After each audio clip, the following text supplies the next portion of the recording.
Hello అండి, hi, welcome back to our channel. నేను ఇంట్లోనే ఈ సోప్ అనేది రెడీ చేసిన. చిన్నవాళ్ళ నుంచి పెద్దవాళ్ళ వరకు ఎవరైనా యూజ్ చేయొచ్చు. ఇంకా చిన్నపిల్లలు ఉన్న వాళ్ళకైతే చాలా బాగా యూజ్ అవుతుంది. ఈ వర్షాకాలంలో చిన్న చిన్న కురుపులు ఇట్లా ఏదైనా ఇన్ఫెక్షన్ లాగా అయినప్పుడు బాగా పనిచేస్తుంది. ఇలా వేపాకు పెట్టే బదులు మనం ఇలా సోప్లా రెడీ చేసి పెట్టుకుంటే బాగుంటుంది. అది ఎలా చేసుకున్నామో చూసిద్దామండి. దానికోసం ముందుగా నేను ఇక్కడ వేపాకు అనేది తీసుకున్నాను.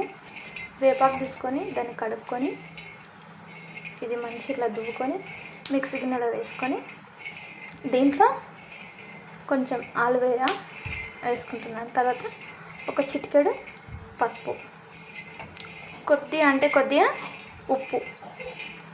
ముందుగా చిన్న రిక్వెస్ట్ అండి, మన ఛానల్ ఎవరైనా ఫస్ట్ టైం చూస్తే సబ్ చేసుకోండి. వీడియో నచ్చితే లైక్ చేయండి, కామెంట్ చేయండి. తర్వాత దీన్ని మిక్సీ పట్టేసి కొద్దిగా వాటర్ వేసి మిక్సీ పట్టేసి దీన్ని పక్కన పెట్టేసుకోవాలి. తర్వాత ఈ సోప్ వెల్ నేను ఇది తీసుకున్నాను మీషోలో. దీన్ని ఇలా చిన్న చిన్న పీసెస్ లాగా కట్ చేసుకోవాలి. ఇలా కట్ చేసి దీన్ని ఒక చిన్న గిన్నెలోకి తీసుకోవాలి. తర్వాత స్టవ్ పైన ఒక గిన్నె పెట్టుకొని కొద్దిగా వెడల్పుగా ఉండేది దాంట్లో వాటర్ పెట్టి వాటర్ కొద్దిగా వేడైన తర్వాత దీన్ని దాంట్లో పెట్టి ఇలా కరిగించుకోవాలి డబుల్ బాయిల్ మెథడ్లో.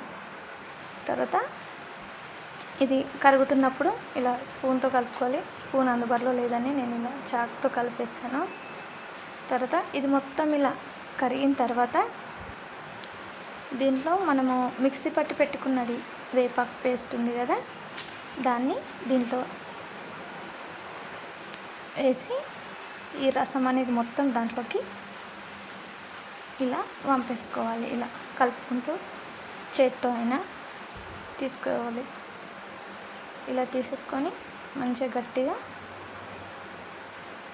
కొందరేమో నేను యూట్యూబ్లో చూసిన దీంట్లోనే డైరెక్ట్గా పసుపు వేస్తారు. నేను మాత్రం మిక్సీకి వేసిన, ఇట్లా కూడా బాగానే వచ్చినాయి.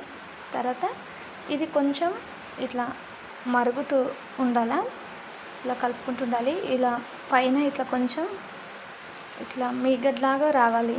అప్పుడు ఇలా కలుపుకొని తొందరగా గట్టిపడుతుంది. ఇది కొద్దిగా ఇలా కొంచెం మరిగిన తర్వాత స్టవ్ ఆఫ్ చేసి పక్కన పెట్టేసుకోవాలి. తర్వాత కొంచెం వేడి తగ్గిన తర్వాత అప్పుడు ఇవి ఇలా వేసేసుకొని, మా పిల్లలు ఆల్రెడీ ఒకటి ఖరాబ్ చేసిండ్రు, ఎందుకంటే మమ్మీ సోప్ చేసినావా అంటూ ఇంకొకటి కూడా తీసి దాన్ని కడుక్కున్న తర్వాత మళ్ళీ దాంట్లో పెట్టినా నేను వీడియో కోసమని. తర్వాత ఇవి తీసేసి నేనైతే ఇక్కడ ఒకటి యూజ్ చేశాను, ఒక సోపు. బాగానే వచ్చింది, నురుగ కూడా బాగా వస్తుంది. ఒకసారి ట్రై చేయండి, అందరికి బాగా పనిచేస్తుంది. చిన్న చిన్న కురుపులు వాళ్ళు గిల్లుకోవడం వల్ల కానీ పుండయి ఇన్ఫెక్షన్ లాగా అయినప్పుడు కూడా బాగా పనిచేస్తుంది. మనం వేపాకు ఇలా పెట్టేదానికన్నా ఇలా సోప్లా రెడీ చేసుకొని పెడితే వాళ్ళు కూడా, కొందరంటే ఇట్లా ఏది పెట్టుకోరు పిల్లలు వేపాకు. ఇట్లా మా చిన్నోడైతే ఎక్కువ ఫేస్కి కూడా బాగుంది.